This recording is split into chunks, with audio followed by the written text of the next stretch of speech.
नमस्कार सभी को। मैं इप्शा आप सभी का स्वागत करती हूँ अपने पॉडकास्ट पे कुछ अनकही कहानियाँ, जहाँ हर कहानी कुछ कहती है।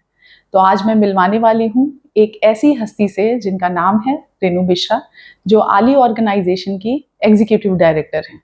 इन्होंने कानूनी व सामाजिक न्याय के क्षेत्र में महिलाओं के संघर्षों में उनकी आवाज़ को बुलंद किया है और आली ऑर्गेनाइजेशन लगभग 27 वर्षों से महिलाओं के लिए काम कर रहा है। तो सबसे पहले रेनू दीदी, मैं आपका बहुत बहुत धन्यवाद करती हूँ कि आपने अपना समय दिया। और सबसे पहला प्रश्न मेरा यही है कि आपने अपना सफ़र कैसे शुरू किया और कब सोचा कि हाँ, मुझे महिलाओं के अधिकारों के लिए काम करना है? बेसिकली कब हमने सोचा, बेसिकली मैंने कभी नहीं सोचा था कि मैं इस क्षेत्र में काम करूँगी। लेकिन एक जिसे कहें एक स्पार्क कहें, ये आग कहें, भीतर थी। खासकर तब से जब से मैंने बचपन से देखा था कि किस तरीके से बेटियों और बेटों में भेदभाव होती है, किस तरीके से जैसे ही शाम हो जाता है हम औरतों को और लड़कियों को घर में जाना पड़ता है। जैसे ही कोई पहचानता है कि कोई लड़की है, इवन वो बहुत छोटी, उसे बोला जाएगा बेटा घर में जाओ। तो ये जो बंदिशें हैं, ये जो लिबर्टीज किसके लिए है किसके लिए नहीं है, वो अंदर छूती रही कि बेसिकली एक लेवल के बाद हमारी आज़ादी रुक जाती है। तो वो अंदर कहीं था। और फिर जिसे कहते हैं कि आली के प्लेटफॉर्म पे मुझे एक मौका मिला कि मैं उस अपनी चिंगारी को पूरा स्वरूप दे सकूं, क्योंकि भीतर था। और फिर मैंने ये वो तो थोड़ा एक मतलब जिसे कहते हैं अचानक ऐसे सोच के मैं नहीं आई थी। लेकिन यहाँ आकर के थोड़े दिन जब मैंने काम किया तो मुझे लगा कि एक्चुअली अगर जीवन में कुछ काम करना है तो कुछ ऐसा काम होना चाहिए जो सामाजिक बदलाव का हो, लोगों के फायदे को हो। जीवन तो सबका कट जाता है, कमा तो हर कोई लेता है, जिंदगी में शादी ब्याह बच्चे तो सबके हो जाते हैं। लेकिन क्या कुछ ऐसा किया जा सकता है जिससे समाज को, देश को कुछ फर्क आए? जो अंदर के कष्ट हैं, लोगों के जो घाव हैं, वो थोड़े कम हो सकते हैं क्या? इसमें क्या कोई भूमिका हो सकती है मेरी? और यहीं से फिर मैंने अपना रास्ता इस तरफ ले लिया था। दीदी, जो आपने रास्ता, मैं आपको दीदी बोल सकती हूँ? हाँ हाँ बिल्कुल। दीदी, जो आपने रास्ता ये चुना, ये ना बहुत मतलब नॉर्मल जिंदगी से अलग है। तो कभी घर में कभी आपको इस तरीके का वो नहीं मिला कि नहीं कहाँ, क्योंकि रात बेरात कभी भी आपको आना जाना पड़ता होगा, कभी रिश्तेदारों ने या सोसाइटी का प्रेशर लगा हो तो आपको लगा हो कि नहीं मुझे छोड़ना है या क्या करना है, तब आपका क्या आपने सोचा? मैं इस मामले में सौभाग्यशाली रही हूँ कि मैंने दोनों पेरेंट्स इस मामले में सहयोगी रहे हैं। लेकिन ये भी उसके साथ सच है कि जब कभी कोई ऐसा स्थिति बनी कि जो डर की है, जो जीवन पे डर की थी, वो मैंने कभी बताया ही नहीं घर पे। तो बताया नहीं तो कभी इस प्रकार का अवरोध भी नहीं आया कि इस तरीके का काम करेगी जिसमें जीवन को भी खतरा हो सकता है। ये सच है कि पड़ोसियों ने, रिश्तेदारों ने कई बार मेरे पेरेंट्स को कहा कि इस काम से क्या फायदा। मेरे क्लोज रिलेटिव्स ने पेरेंट्स से कहा कि इससे क्या जिंदगी चल पाएगी क्या। तो मेरा ये था कि मैंने अपनी जरूरतें कुछ सीमित कर ली थी कि जिससे मैं इस काम को कर सकूं। बाधाएं रही, व्यवधान रहे, लेकिन जब किसी का संकल्प ही हो कि मेरा मुझे यही करना है, तो कोई क्या कर पाएगा। और ना कोई संकल्प बहुत ही कन्विंस्ड रहना, क्योंकि इच्छा जब कोई किसी और के लिए करे ना तो उसे कन्विंस ना भी हो। जब कोई काम मैं अपनी ही जाति के लिए कर रही हूँ, मैं औरतों के लिए कर रही हूँ, जो चोटें मुझे भी जिंदगी में कभी लगी, जो दर्द मुझे भी कभी हुआ, जिस कष्ट को मैंने भी एक औरत या लड़की होने के नाते उस भेदभाव को या उस हिंसा को समाज से और दुनिया से सहा, तो जब वो किसी और के लिए करते हैं तो आप बिल्कुल संकल्पित हो जाते हो। उसमें कहीं कुछ इफ एंड बट नहीं रहता, उसमें कुछ गैप नहीं रहता कि ये होगा तब उधर टर्न होगी। It was very clear objective कि ये गैर बराबरी है, एक भेदभाव है। वो जाति को लेके है, वर्ग को लेके है, धर्म को लेके, लड़की लड़के को लेके जेंडर का भेदभाव बहुत है। और वो जो चोट है ना, वो हमेशा दर्द दिया करती है। उसका एक ही इलाज है कि उसके लिए कुछ इलाज किया जाए। उसका सबसे बड़ा रास्ता अगर हम कुछ करते हैं तो इसलिए मैं 100% कन्विंस रही कि मुझे यही करना है। क्योंकि ये जितना आप करिए उतना किसी के दर्द और कष्ट को ही केवल हटाने वाला नहीं, अपने आप को इस स्वरूप में संतुष्टि देने वाला है कि मैं और महिलाओं को, अपनी ही जैसी और महिलाओं के लिए कुछ कर पा रही हूँ जो उस भेदभाव या जिसे कहे हिंसा से पीड़ित है। लेकिन केवल हमारा काम भेदभाव हिंसा से पीड़ित महिलाओं के लिए ही काम नहीं करना है।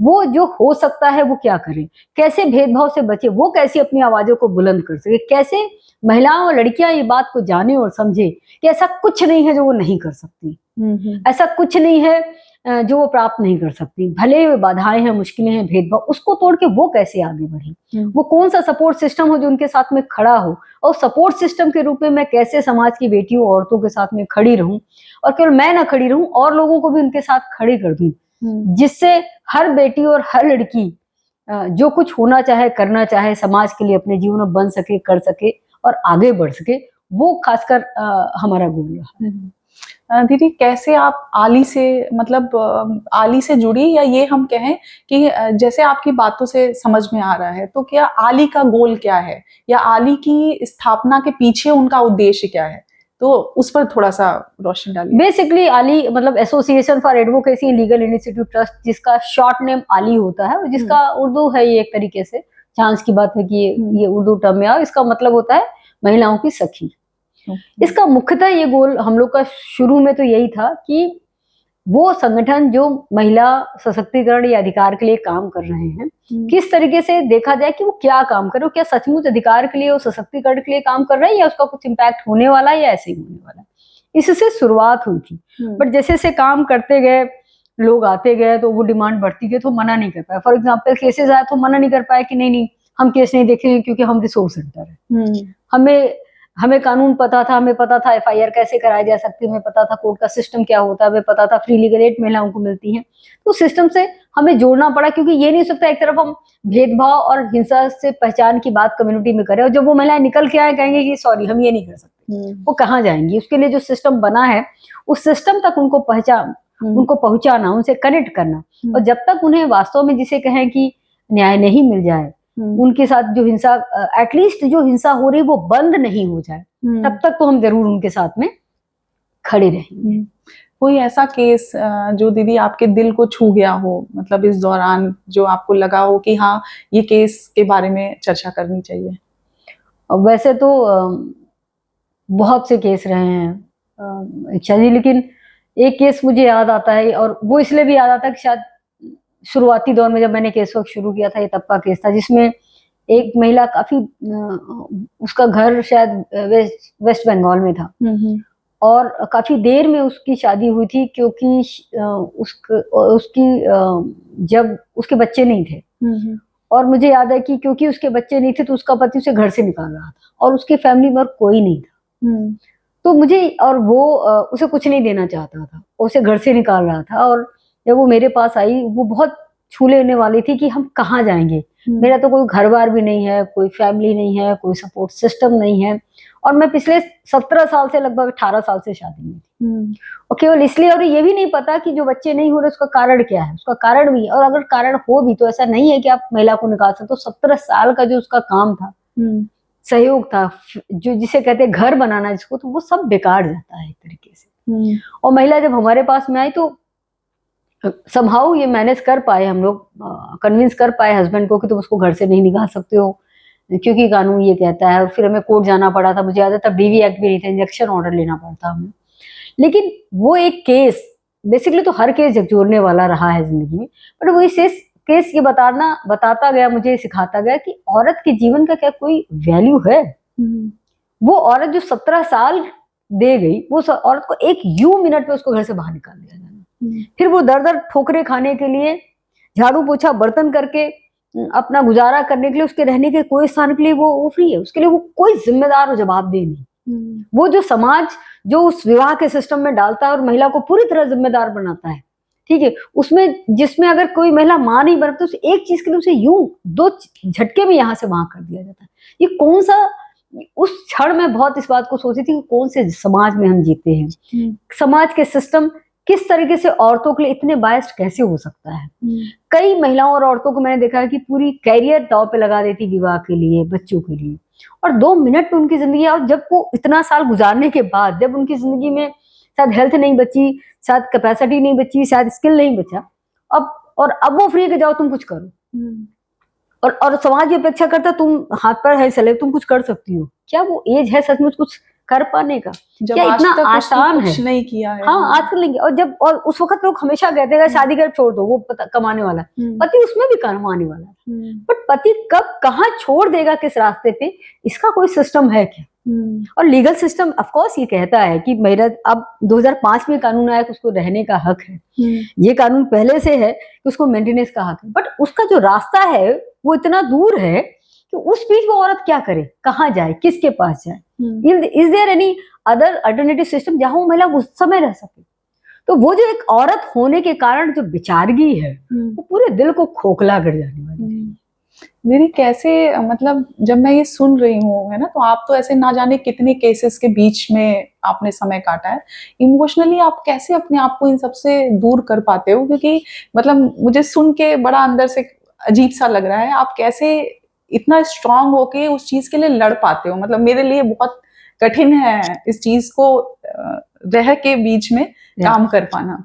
अच्छा, मैं आप एक और केस बताना चाहूंगी कि कई बार, खासकर ये भी है क्योंकि अगर ये पॉडकास्ट है तो लोगों के लिए भी है, कि मेरे पास एक महिला आई थी जो आईआईटी की प्रोफेसर थी, हस्बैंड वाइफ दोनों आईआईटी में प्रोफेसर, सोचिए। और उन मैडम ने मुझे बताया था, मुझे याद है कि उनकी शादी के 16 साल हुए थे, उनके 2 बेटे थे, और उनका कहना था कि शादी के तीसरे दिन से आज तक कोई एक दिन नहीं गया जिस दिन मैं बेड से न पिटी हूँ। सोचिए कि जब हम कहते हैं कि महिला का केवल पढ़े लिखे होना, नौकरी करना ही काफी नहीं है। और जैसे ही मैंने सुना, मैंने कहा कि लीव हिम, पहला काम करो, वो घर छोड़ो, उस बंदे को छोड़ो। तो उनका एक प्रश्न था कि क्या मैं छोड़ सकती हूँ?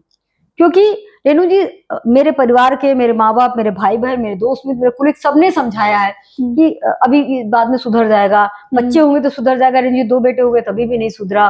घर वाले कहते नहीं, शादी है, आप ऐसे बगैर ऐसे तलाक नहीं मिलेगा, ऐसे तुम छोड़ नहीं सकते। कोई कानून का ज्ञान ही उन्हें नहीं है कि हिंसा वाले व्यक्ति के साथ रहना 2 पल भी आपकी बिल्कुल भी जिम्मेदारी नहीं, और तुरंत छोड़ना आपका पहला काम है। खुद की सुरक्षा पहला काम। शायद समाज ऐसी कंडीशनिंग बचपन से करके रखता है कि आपको ये हिम्मत ही नहीं होती है कि हम ये फैसला ले सकते हैं कि हम इससे अलग होके रह सकते हैं। नॉट ओनली फैसला, इच्छा, यहाँ तक उन्हें जानकारी नहीं थी। उन्हें जानकारी नहीं थी कि तलाक के बगैर भी वो अलग रह सकती है। उन्हें प्रतिदिन की हिंसा सहने की जरूरत नहीं। तो ये भी समझना, कई बार यहीं से मुझे लगा था कि कानून की जानकारी किस प्रकार जरूरत है। और मुझे याद है तब उन्होंने कहा था कि रेणु जी, मैं 16 साल के बाद पहली बार मुस्कुरा रही हूँ, क्योंकि मुझे लगता है कि शायद मेरे लिए भी एक आसमान है, मैं भी रह सकती हूँ। उन्होंने, मैं नाम नहीं बताऊंगी कतई, उन्होंने यूनिवर्सिटी छोड़ा, दूसरी जगह वो रही, लेकिन वो केवल आधे घंटे की कन्वर्सेशन थी मेरी। और सोचिए 16 साल पहले मुझे लगता है कोई और मिल गया होता, कोई और वो आधे घंटे दे दिया, तो उन महिला का जो 16 साल, जो सबसे कीमती भी 16 साल होते हैं, वो यंग एज के पूरे, वो चले गए उनकी लाइफ में। और 16 साल में अब जो इम्पैक्ट उनके लाइफ में चला गया, उनको मिला इन 16 साल में, वो कौन, और उसका जो परिणाम अभी जीवन पे है, उसका कौन जिम्मेदार? क्या वो रिश्तेदार, पड़ोसी, कुलीग जिम्मेदार नहीं रहनी? शादी बने रहनी चाहिए, रिश्ता बने रहना चाहिए, और पिटना सेम पद पे हैं आप। तो ये सारे केसेस एक्चुअली बहुत इमोशनल करने वाले, झकझोरने वाले रहे। और लेकिन ये सच है कि मैंने इस इमोशनल जो कष्ट रहा है, मैंने इसको मोटिवेशन को कन्वर्ट करने की कोशिश की, क्योंकि ये ही सर्वाइवर है जो मुझे मोटिवेट करते हैं। न जाने कितने लोग हैं अभी, न जाने कितने लोग हैं जिन तक मुझे पहुंचने की और बताने की जरूरत है कि सुनो, ये कानून में अधिकार दिया हुआ है, तुम इस देश के नागरिक हो, तुम्हारे पास ये अधिकार है। ये समाज नहीं तय करने वाला होता है कि तुम्हें हिंसा सहनी है। सबसे पहली जिम्मेदारी न केवल किसी औरत की, एवं हर जिम्मेदार नागरिक की होती है कि सबसे पहले अपनी सुरक्षा करे। अगर उसका जीवन ही नहीं तो किस मतलब में? बिल्कुल। और जहां तक इसके लिए ये सच है कि मैं इवन संगठन में आली में काम करने से पहले से मैं मेडिटेशन शायद करती रही, वो एक रीजन है। तब का भी दिन है, पहले भी, इवन संगठन में आने के भी 10 साल पहले से मेरा हमेशा से, मैं ईश्वर को मानने वाली इंसान हूँ, तो मैं हमेशा से सुबह हमारा आधा 1 घंटा जो है ड्यू है। और शायद वो उस परम चेतना से जो कनेक्शन होता है, शायद वही है कि जो मेरे इमोशनल शायद हेल्थ को ठीक रखता है, और मुझे वो चेतना में वो एनर्जी दे पाता है कि मैं इस काम को कर पा रही हूँ। बिल्कुल, जो आप अपना सफर बता रहे हो बहुत कठिन है, और जिस तरीके से आपने अपने आप को स्ट्रॉन्ग रख रखा है, वो शायद कहीं ना कहीं जो मेडिटेशन आप बता रहे हो वो बिल्कुल सही है। दीदी, जैसे जब इतने साल हो गए आपको काम करते हुए, आपको अभी भी क्या लगता है कि महिलाओं को कानून की पूरी जानकारी नहीं है? जो आजकल के यूथ हैं वो कितना तैयार हैं? उनको पता है कि विमेन्स राइट क्या है, या कानून से संबंधित अगर उनको जरूरत पड़ी तो वो कहाँ जाए? नहीं, अनफॉर्चुनेटली इवन मैं तो लॉ डिपार्टमेंट के भी, या जो यूनिवर्सिटी के लॉ स्टूडेंट्स उनके पास भी जाती हूँ। एक तो 2 चीजें यहाँ, एक तो जिसे कहते हैं कि जिसे भेदभाव कहते हैं, जिसे हिंसा कहते हैं, उसकी पहचान तक नहीं है।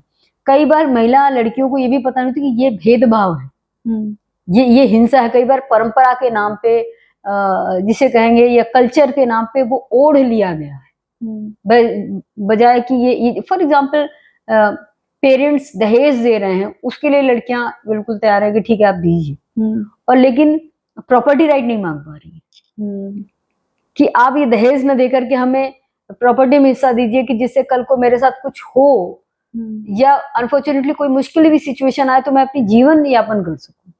और वो जो दहेज है वो किसके पास जाएगा, वो उनके किस काम में आएगा और कहाँ पे जाने वाला है। तो अभी भी ये जो पहचान है कि ये दहेज देने में लेने में उन्हें नहीं दिक्कत है कि पेरेंट्स दे रहे हैं, इट्स फाइन, क्या कर सकते हैं, वो हमारे सबसे हितकर है। और प्रॉपर्टी राइट जो कानून से मिला हुआ वो ले सकते हैं क्या, या अगर है उन्हें पता भी है तो वो हिम्मत नहीं। ये जो पूरी युवा पीढ़ी है और खासकर आज की थोड़ी मुश्किल पीढ़ी है, क्योंकि मैं जिसको कहूंगी कि सामाजिक तौर पे भी और पढ़ाई के तौर पे भी अगर हम देखें तो इसकी कहीं बातचीत नहीं है। समाज उठा, आगे बढ़ा। आज अगर हम देखें तो आज से 25 साल पहले मैं इसी लखनऊ में थी, बहुत कम लड़कियां स्कूटर चलाती थी, बहुत कम लड़कियां आपको शाम को नजर आएंगी। रेलवे स्टेशन, बस स्टेशन पे कम औरतें निकल के आएंगी, रेस्टोरेंट में कम होगी, थाने नहीं जाती थी। अब उसका कंपेयर करें तो बहुत हुआ, बट उसका वो उतना नहीं है जिसे कहें कि हमें बराबरी आ गई है। अभी भी बहुत सी लड़कियां हिंसा, स्पेशली यौन हिंसा से प्रताड़ित हैं। फैमिलीज में बहुत चाइल्ड सेक्सुअल अब्यूज है, घरों में है, स्कूलों में है, और अभी भी वो चुप्पी है। अभी भी उनकी भी माएँ वही कह रही हैं कि नहीं किसी को मत बताना, ठीक है पापा डांटेंगे, ठीक है तुम्हारा ये बंद हो जाए। अभी भी लड़कियां जब घर आके बताती कि उनके साथ कोई यौन हिंसा हुई तो उनकी पढ़ाई बंद की जाती है, उनकी शादी कर दी जाती है, या काम के स्थान पे यौन हिंसा हो रही थी उनकी कहेंगे अच्छा नौकरी मत करो। ये नहीं कि जिसने किया है उसके साथ जो हिंसा हो रही है वो बंद कराई जाए। अभी भी वही है कि औरत, फॉर एग्जाम्पल आपको याद होगा कि एक बात आई थी कि शाम के 8 बजे के बाद अब कोचिंग में लड़कियां नहीं पढ़े। अरे कोचिंग में अगर बदतमीजी कौन कर रहा है, लड़के आदमी तो उनकी बंद कराओ ना। तो अभी भी वही सिस्टम है कि लड़कियां बंद रहे, लड़कियां बाहर न जाए। अरे करने वाले अगर लड़के हैं, अगर आपको लग रहा है ये रीजन है, तो लड़कों को बंद करो, 8 बजे के बाद लड़के नहीं रहेंगे बाहर, तो बंद होगा ना। तो जिसे कहे सिस्टम में जो पुरुष और आदमी है, कहें पुरुष, मैं आदमी इसलिए नहीं कहना चाहती क्योंकि ये मसला पितृसत्तात्मक सोच का है। औरतों के अंदर भी खूब पितृसत्तात्मक सोच, पुरुष भी है जो बहुत सेंसिटिव और इंटेलेक्चुअल हैं, जो इस काज को ठीक करना चाहते हैं। तो वो अभी भी है, वो पितृसत्ता अभी भी पीढ़ी दर पीढ़ी चल रहा है। बस थोड़ा सा फर्क है, अब लड़कियां पढ़ पा रही हैं, अब कुछ लोग लड़कियों को पैदा कर रहे हैं। लेकिन अभी भी नाम आपको समस्या, मैंने सुना है लड़की का एक नाम, एक शादी का मैं देख रही थी लिखा हुआ था समस्या वर्सेस। अभी भी लड़कियों का नाम सांत्वना है, समस्या है, अंतिमा है, कि जैसे लगता है कि बोझ है। Women as a resource, human resource, women as a power, उस स्वरूप में नहीं देखा जाता। अभी भी महिलाएं एसेट नहीं है, जिसे कहेंगे कि लायबिलिटी, वो बहुत खत्म नहीं हुआ है। इवन देन की जबकि महिलाएं फाइटर प्लेन चला रही हैं, कमीशन में देखिए अभी ये रोड में भी आया कि वो बेहतर फाइटर है इन सबके बावजूद। और जब तक समाज इस स्वरूप को नहीं बदलेगा तो ये छुटपुट के अब गाड़ी चला रही है, स्कूटर चला रही है, पढ़ाई हो रही है, अब महिलाएं नौकरी कर सकती, इससे सब कुछ क्या होगा। और खासकर तब जब हमारी परिकल्पना इस देश को विकसित देश बनाने की, तो 70 करोड़ महिलाओं के बगैर, अगर हम 140 करोड़ आबादी हैं, तो 70 करोड़ के बगैर ये देश विकसित होगा कैसे। 70 करोड़ पंखों के, जिसे कहते हैं जिस पंखों में एक पावर नहीं रह सकती, उड़ेगा कैसे, उड़ान कैसे बढ़ेगी। 70 करोड़ महिलाएं अगर लाइबिलिटीज के रूप में जानी मानी जाएंगे, वो अपने आप को डेवलप, वो कुछ आउटपुट देने की स्थिति में नहीं आई, वो 10%, 5%, 35%। अभी भी आप देखिए तो हमारी शिक्षा की क्या, आप साक्षरता रेट देख लीजिए महिलाओं को, उत्तर प्रदेश में ही देख लीजिए, बाकी नहीं जाइए। अर्निंग में देख लीजिए, मैं वर्किंग नहीं कहती क्योंकि वर्किंग तो सारी महिलाएं होती है, बट काम के स्थान पे कितनी महिलाएं हैं जो कमा रही हैं। तो जब तक ये नहीं उभरेगा, तो तब जब तक दोनों बैलेंस नहीं बराबर होगा, तब ये देश उठेगा कैसे। जब तक एक पंख की उड़ान से कम होने वाला, एक पंख कितना भी मजबूत होगा, विकसितीकरण में तब तक नहीं जा पाएंगे। वो जो 50% आबादी के जो उनकी जो पंखों में वो उड़ान नहीं होगा। मैं ये बता दूं, ये सबके लिए भी आप देखिएगा, उड़ान जितनी महिलाओं की तेज होगी, वो पुरुषों के उड़ान में भी दम भेज दें, आगे बढ़ देंगे, जिससे ये देश आगे बढ़ सकता है। है, बिल्कुल उसके बगैर काम नहीं चलेगा। नहीं चल सकता। बिल्कुल सही कह रहे हैं कि वही है ना, जैसे जैसे हम कहते हैं गाड़ी के दो पहिए, जी, एक छोटा एक बड़ा होगा तो वो चल नहीं पाएगा। कितनी भी अच्छी गाड़ी हो। कितनी भी अच्छी गाड़ी हो, जितनी भी चीजें लगवा दें, लेकिन जब पहिए ही बराबर के नहीं है तो वो चलना मुश्किल है। मुश्किल। दीदी, एक चीज और मैं मतलब जानना चाह रही हूँ, क्या ऐसी चीजें की जाएं, जैसे कानूनी क्षेत्र में कहीं ना कहीं मतलब महिलाओं को वो चीजें नहीं पता है, घरेलू हिंसा एक्ट क्या है, या खाप पंचायत जिसको हम लोग को लगता है कि नहीं अब तो शायद खत्म हो गया है, तो क्या अभी भी इस तरह की चीजों को आपके पास केसेस आते हैं ये, या इनके लिए महिलाएं या पुरुष जागरूक हो, इसके लिए हम लोग को कैसे समाज और संवेदनशील हो सकता है इसके देखिए लिए? दो चीजें, एक तो ये कि कॉन्स्टिट्यूशन में सारे प्रोविजन 1950 से हमारे पास थे।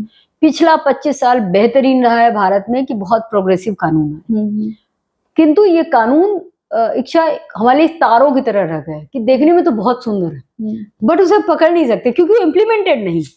तो कानून तो आए, अगर वो सचमुच में इम्प्लीमेंटेड हो जाए तो मैं कहूंगी कि बराबरी तक आना कहीं बहुत संभव हो पाएगा।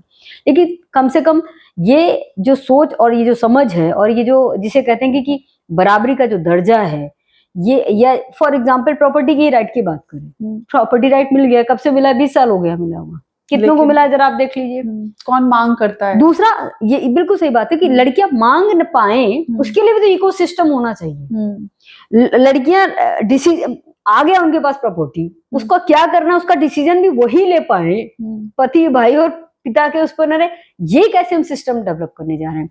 वो भेदभाव पहचान पाए, वो हिंसा पहचान पाए, वो लड़ पाए, वो हाथ पकड़ पाए, वो रोक पाए, कानून तक जाने की जरूरत ना पड़े। जब तक ये नहीं होगा तब तक केवल कानून से काम नहीं चलने वाला। लेकिन ये भी सच है, ये हमें याद रखने वाला है कि हम उसी जगह पे हैं कि जहां पे जब तक कानून का दंड नहीं था तब तक कोई हेलमेट नहीं लगा रहा था। इवन हम जानते हैं कि हेलमेट हमारी जान के लिए, सीट बेल्ट हमारी जान के लिए, लेकिन जब तक पेनाल्टी रिस्ट्रिक्ट नहीं की गई कोई नहीं लगा रहा। तो जब से स्ट्रिक्ट की गई आप देखिए हेलमेट और ये हो गया शुरू हुआ। तो मेरा ये कहना है कि जब तक पब्लिक सिस्टम की विल पावर नहीं जागेगी, जैसे पोलियो को हटाने के लिए विल पावर जागी थी, तब तक ये सिस्टम नहीं बदलना है। तो कानून तो आया बट कानून की जानकारी नहीं है, और जो सिस्टम इम्प्लीमेंटिंग के हैं जब वो इस बात को समझेंगे कि वो उसके लिए जिम्मेदार अधिकारी ही नहीं है, एक जिम्मेदार नागरिक की तरह काम करें। क्यों?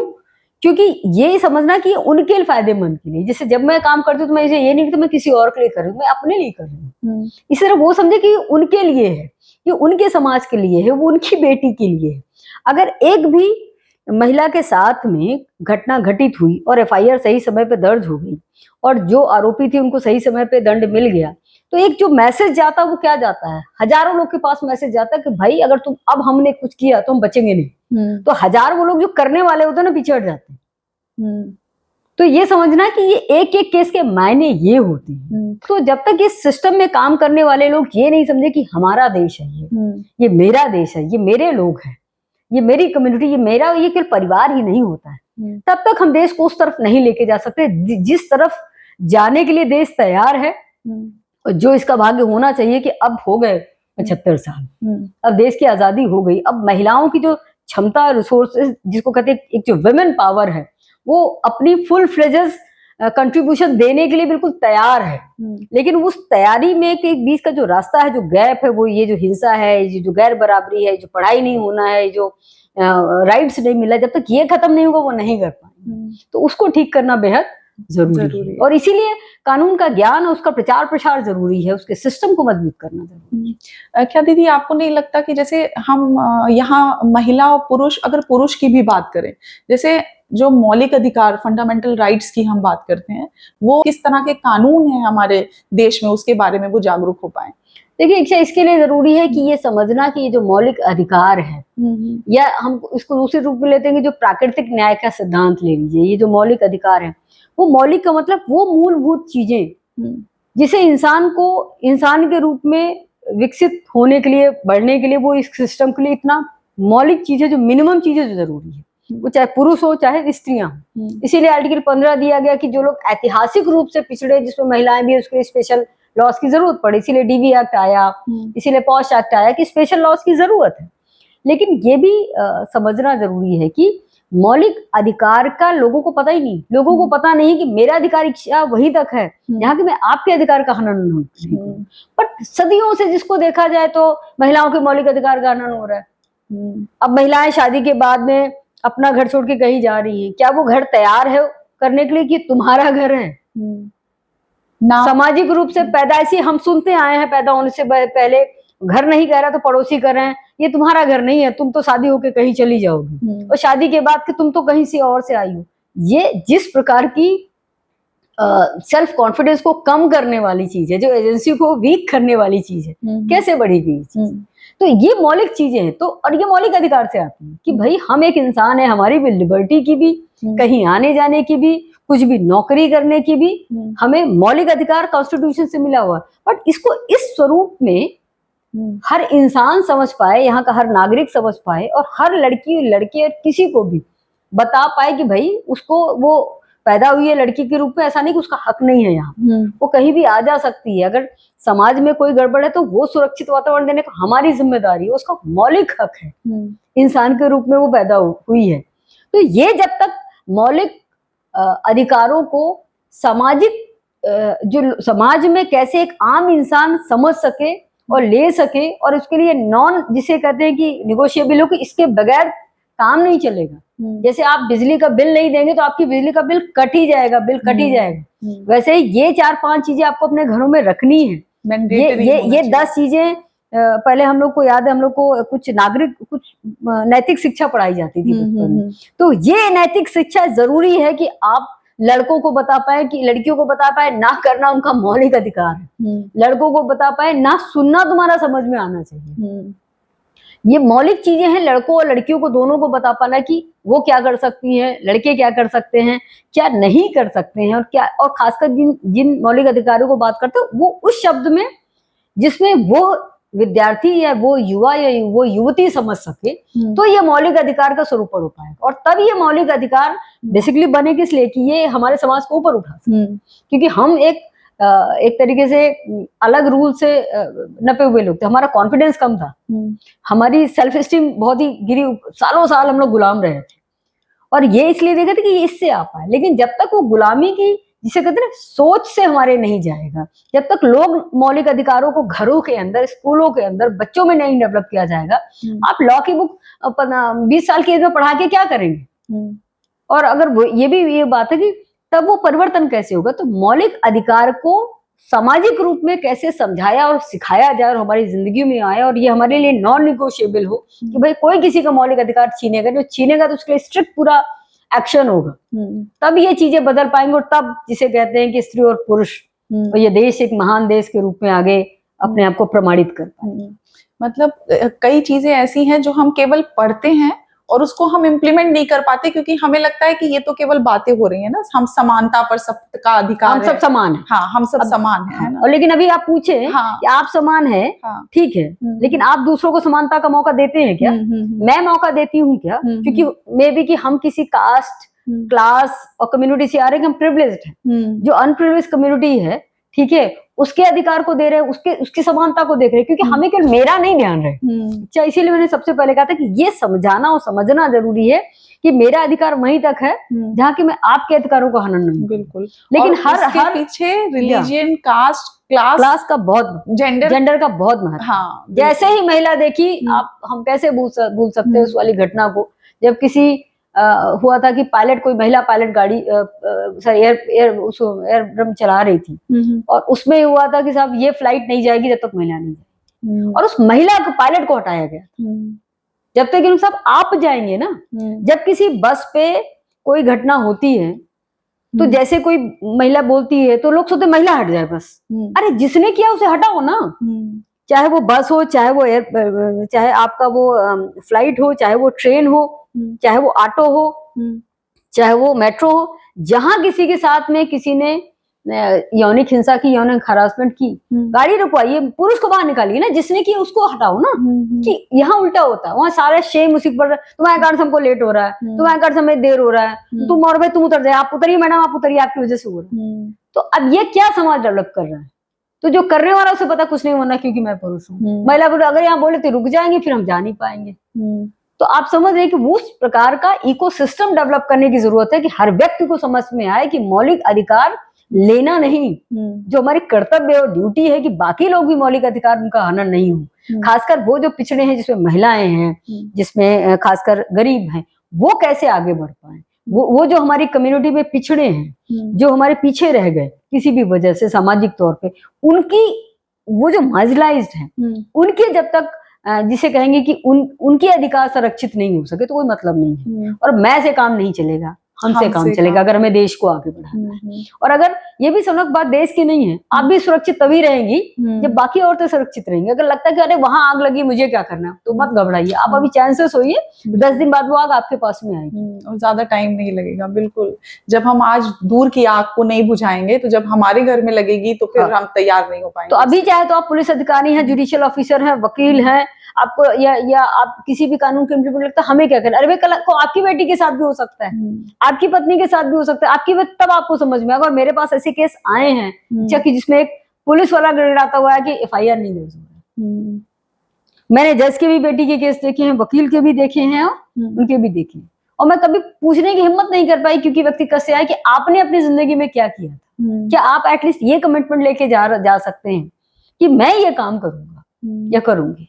तो जब तक ये मैं के दायरे से बाहर नहीं उठते ना, जब तक हम ये स्वार्थी एक नीति से बाहर नहीं कि मैं और मेरा सुख और मेरे बच्चे, तब तक बदलाव नहीं आएगा। एक से नहीं। और दूसरा, मेरे अधिकार मिल जाने भर से, इच्छा के अधिकार मिल जाने से समाज नहीं बदलने वाला। हमें तब तक मानना पड़ेगा जब तक, इवन भारत तो छोड़ दीजिए, पूरी दुनिया में अगर किसी महिला के साथ हिंसा और गैर बराबरी है तो ये मानना चाहिए कि हमारे साथ भी अभी हिंसा और गैर बराबरी हो रही। जब तक वो समाप्त करने का लक्ष्य नहीं लेंगे, उतना बड़ा लक्ष्य, तब तक हम यहाँ तक पा नहीं पाएंगे। और देश हमारा तब तक महान और आगे स्थापित नहीं हो पाएगा, विकसित नहीं हो पाएगा, जब तक कि 70 करोड़ हमारे पास बहुत क्षमता है, बहुत इंटेलेक्चुअल क्षमता है। हर जगह जहां भी गए, परमानेंट कमीशन में बना आर्मी में दिखाया ना दम, क्या हमारी हिम्मत है, क्या हमारी फाइटर की क्षमता। हमारी क्षमताएं बहुत है, बट वो क्षमताएं अगर श्रिंक होके रह गई क्योंकि हिंसा वगैरह, हमें पैदा होते बढ़ते ही बता दिया, जब हम पैदा होते हुए तुम्हारा कलर पिंक है, तुम्हें ये कपड़े पहनने, तुम्हें यहाँ नहीं जाना।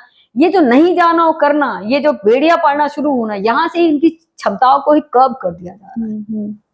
जब तक ये नहीं रोकेंगे, समझ।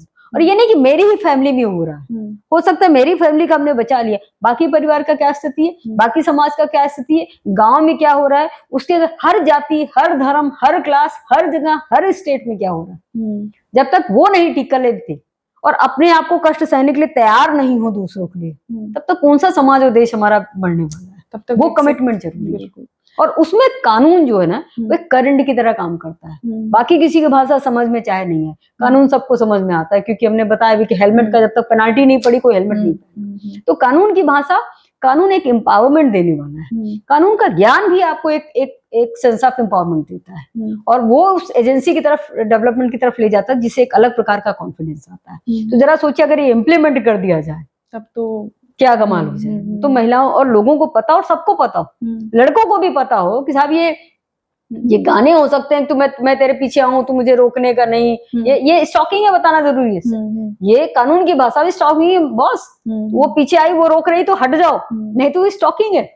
और वो नहीं है इसकी ना में ही हाँ है, हाँ, तू हाँ कर चाहे ना कर, तू है मेरी समझी। तो भैया वो नहीं, उसके कंसेंट की वैल्यू है। 18 साल के नीचे है तो आप समझिए कि उसकी कंसेंट आप क्या कानूनी प्रावधान है, और 18 साल से ऊपर तो भाई वो हाँ करेगी तो हाँ समझो, ना करेगी तो ना समझो। और इवन आप गानों में देखिए कि क्या गाने किस तरह हमारे कानून की जो राज्य है या रूल ऑफ जो लॉ है उसको कैसे भटकाते रहे हैं। बहुत पुराना गाना, सबको बड़ा पसंद भी आता रहा है, तो तू मुझे ना चाहे तो कोई बात नहीं, किसी और को चाहेगी तो मुश्किल होगी। That is a threat. बिल्कुल सही। बेसिकली आप एक औरत की लिबर्टी को और फ्रीडम को आप कर्टेल कर रही। अगर आप देखिए तो अधिकतर मूवीज में यही चीजें, औरत की कंसेंट का नहीं वैल्यू है। दूसरा, एक हीरो आएगा जो हमें बचाएगा। तो जो हम देखते हैं, जो हम सुनते हैं, उसका अनकॉन्शियस माइंड पे बड़ा इफेक्ट पड़ता है। एक होगा जो हमारी पूरी जिंदगी ख्याल रखेगा, वही पैसा क्यों भाई। तो ये जो फिल्में बनाने वाले लोग, आर दे नॉट रिस्पॉन्सिबल? क्या उनकी जिम्मेदारी जवाबदेही समाज के प्रति नहीं है कि नहीं, उनका काम एंटरटेनमेंट करना, उनका कमाना। अरे भाई, ये एंटरटेनमेंट है, बट ये आप सामाजिक जिम्मेदारी से कैसे भूल गए? आप कानूनी जिम्मेदारी नहीं भी है आपकी, तो सामाजिक जिम्मेदारी, ये देश हमारा और आपका है। उस प्रकार की कमिटमेंट, उस प्रकार की जद्दोजहद की जरूरत है। आंकड़े नहीं बताना चाहती कि हर 16 मिनट पे एक रेप हो रहा है, हर 108 मिनट पे एनसीआरबी के डेटा कहते हैं कितने बच्चों के साथ चाइल्ड सेक्सुअल अब्यूज हुआ है। कैसे इस देश को महानता की तरफ ले जाएंगे जब तक जिम्मेदारी केवल एक शासन पे कर दी जाएगी या केवल कानून के इम्प्लीमेंटर पे कर दी जाएगी, वो भी जिम्मेदार है। जो लेकिन सोसाइटी में हम लोग रह रहे हैं, हमारी क्या जिम्मेदारी, हमारी क्या जिम्मेदारी है? अरे आप कुछ नहीं कर सकते तो एक काम करिए, रात में 2 घंटे महिलाएं, घर की जो महिलाएं उनको लेकर के बाहर निकलिए। फिर रात में महिलाएं जिसे कहेंगे कि ऑक्यूपाइंग, हम लोग जिसे कहते हैं पब्लिक स्पेसेस, जिससे क्या होगा, लोग पूछते क्या होगा रेणु जी इससे, मैं हमेशा इस बात को बोलती हूँ रात में 10 बजे 1 घंटा वॉक पे जाइए, तो क्या होगा इससे, आपकी वॉक हो जाएगी, गुड, आप सुरक्षित हैं, ठीक, अपनी सुरक्षा देख लीजिएगा।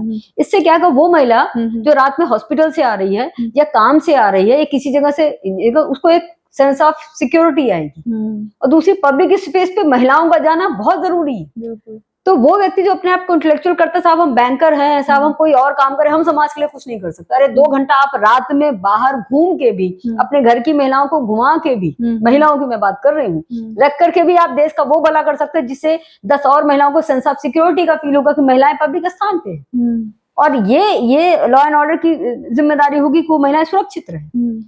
तो ये 2 घंटा का आप समाधान तो दे सकते हैं जिससे समाज बेहतर हो सके। बिल्कुल।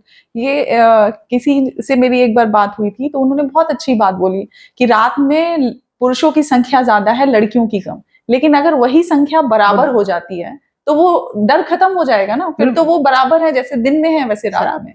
तो वही है कि मोबिलिटी खत्म ना करके बढ़ाने की जरूरत है ताकि वो डर खत्म हो। और एक यूनिट से बहुत कुछ हो सकता है। आप मैं को तो चेंज करिए, नहीं अच्छा आपकी जिम्मेदारी तो नहीं ले सकती कि आप एक अच्छी नागरिक हो, आप अच्छी कर्तव्यशील नागरिक हो, मैं अपनी तो ले सकती हूँ ना, मैं अपने घर की तो ले सकती हूँ ना, ये तो मेरे बस में, मेरा अपना तो मेरे बस में है, मैं तो 2 घंटे बाहर जा सकती हूँ। अपने लेवल पे हम क्या छोटा बदलाव कर सकते हैं। कई जगह इंटरनल कमेटी की भी मेंबर रही हुई है, तो अभी वहां का अगर हम बात करें कि कॉर्पोरेट में या अब तो हर जगह पे इंटरनल कमेटी होनी ही चाहिए। हाँ, तो क्या आपको लगता है कितने लोग जागरूक हैं, क्या हर जगह है और किस तरीके से वो काम कर रहे हैं? देखिए, कार्यस्थल पर जो यौन शोषण है उससे महिलाओं का जो संरक्षण का अधिनियम है, जिसे पॉश एक्ट भी कहते हैं सामान्य भाषा में, उसके तहत अभी लगभग 12 साल कंप्लीट हो गया है और हर जगह कमेटीज बनी है। कई कमेटीज में मैं रही हूँ, केसेस आए हैं, कमेटी बनी तो केसेस आए,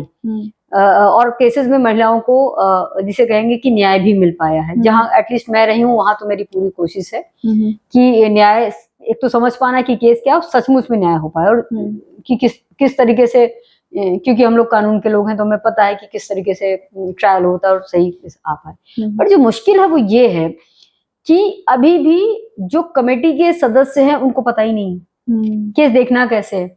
आपसे मिलने से 1 घंटे पहले मैं हर 38 जिलों के उत्तर प्रदेश के लोकल कमेटीज की ही ट्रेनिंग ले रही थी 2 घंटे। उनमें से कई ऐसे जो पहली बार कानून को ही समझ रहे हैं।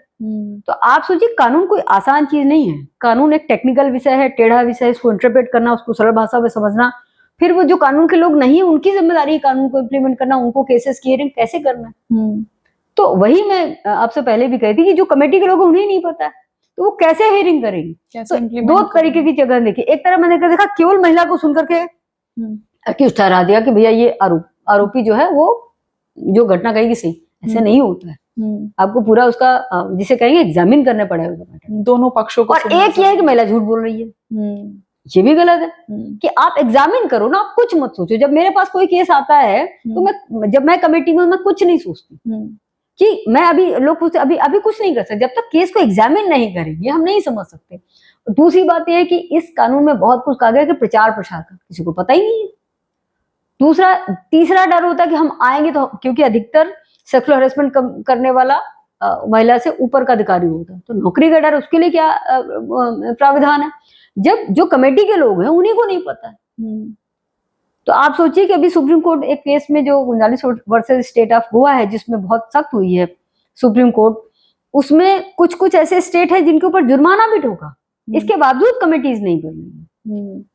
उत्तर प्रदेश का तो हाल बेहतर है क्योंकि सारे जिलों में 75 जिलों में एलसी बन चुकी है, 75 जिलों के में बहुत से डिपार्टमेंट में आईसी बन चुकी है। मैंने देखा है, कुछ सालों से मैं खुद कई आईसीज में हूँ, केसेस आए हैं, बट अभी भी उसका उतना प्रचार प्रसार नहीं है कि लोगों को पता हो कि साहब काम के स्थान पे अगर मेरे साथ कोई ऐसी घटना होती तो मैं यहाँ की कंप्लेंट, और कुछ बड़े गंभीर केसेस रहे, मैं आपको बता दूं, मैं नाम नहीं ले सकती हूँ, बट बहुत गंभीर केसेस रहे हैं, और उसका असर बहुत बहुत ज्यादा पड़ता है।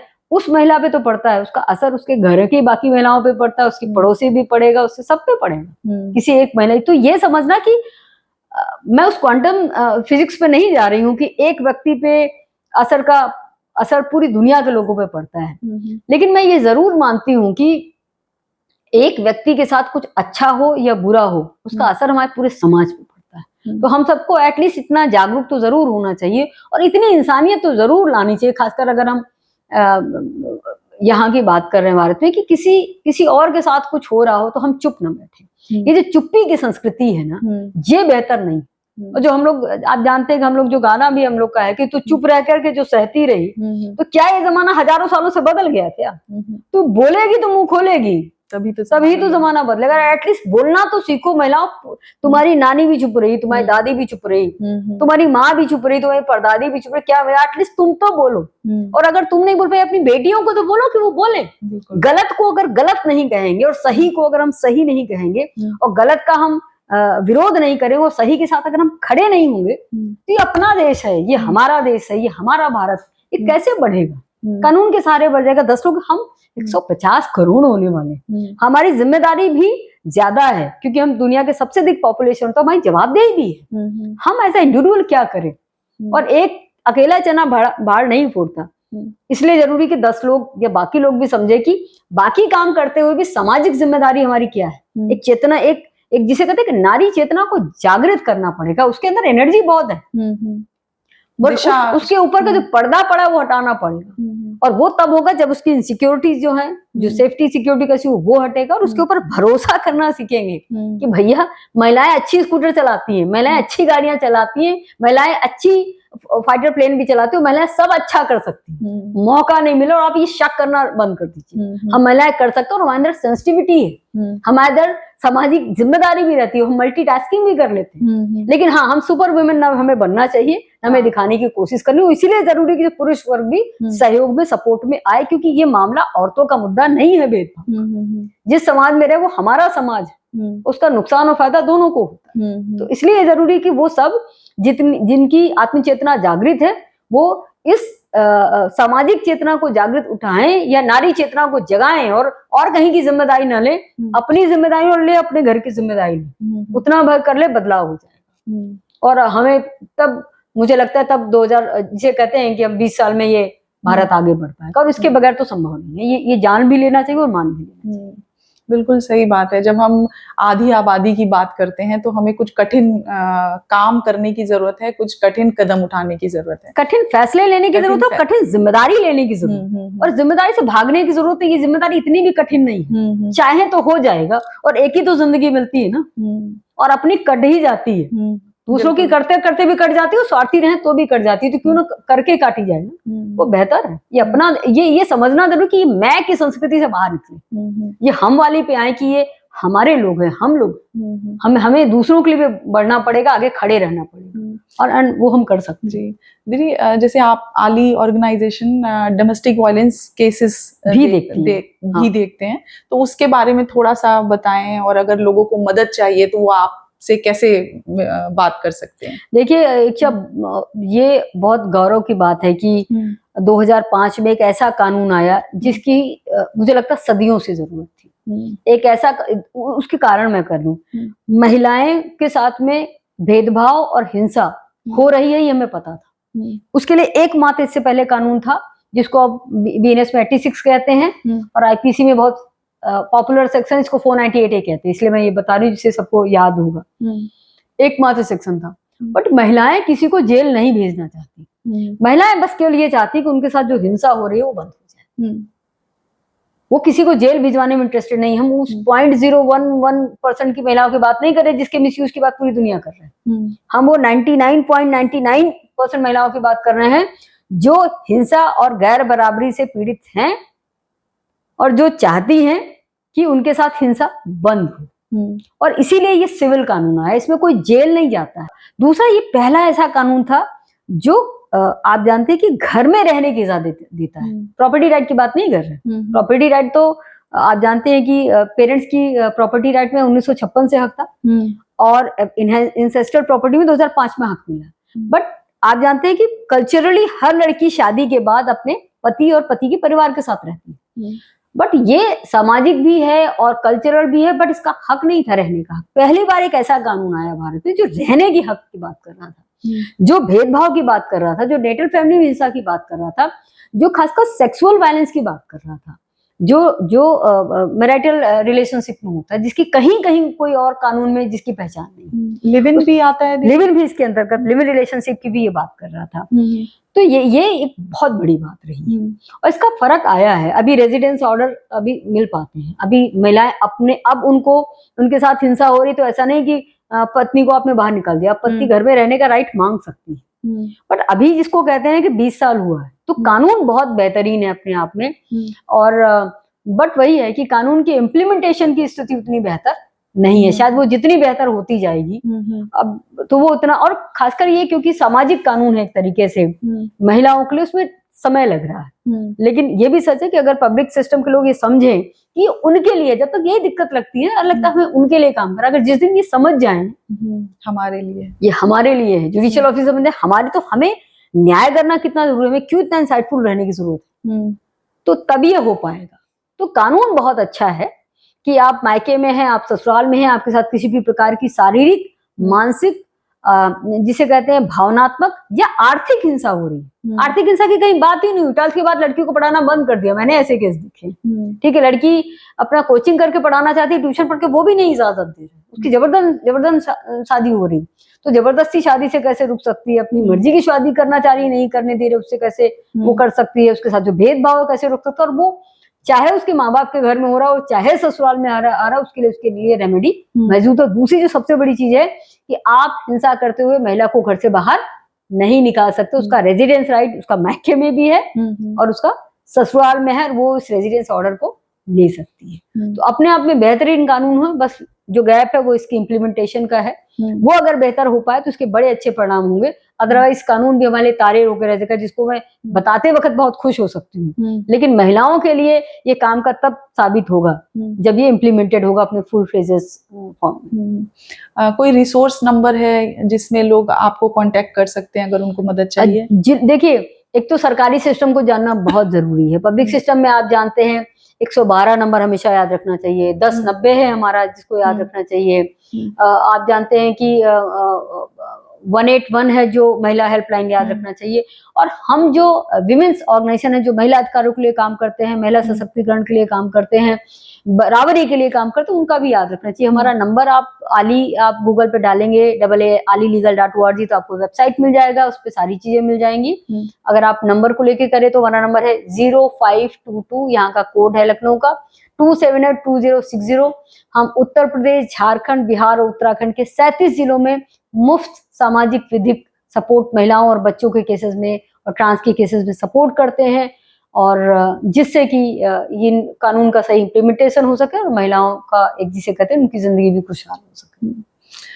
दीदी, बहुत लंबी बातचीत और मुझे लग रहा है कि शायद मैं अभी आपसे 2-2.5 घंटा और बात कर सकती हूँ, लेकिन समय का अभाव है। लेकिन मैं नेक्स्ट मतलब क्या हम लोग कुछ इस टाइप का कर सकते हैं कि लोगों से कुछ प्रश्न पूछें? बिल्कुल है सर, तो मुझे बहुत खुशी होगी। हमारे अपना देश, हमारे अपने लोग हैं। हाँ। अगर वो लाइव क्वेश्चन, मैंने ऐसे किया भी है कुछ रेडियो के लिए, कम्युनिटी रेडियो के लिए, कि लोग ऑनलाइन क्वेश्चन पूछते थे, मैं उसी वक्त उसका जवाब देती थी कि आप क्या कर सकते हो। आप ऐसा पॉडकास्ट, लोगों की जरूरत है बिल्कुल, और हमारी जिम्मेदारी है, क्योंकि ये जो ज्ञान है ना वो मेरा नहीं है, एक दिन ये ज्ञान इसी शरीर के साथ समाप्त हो जाएगा।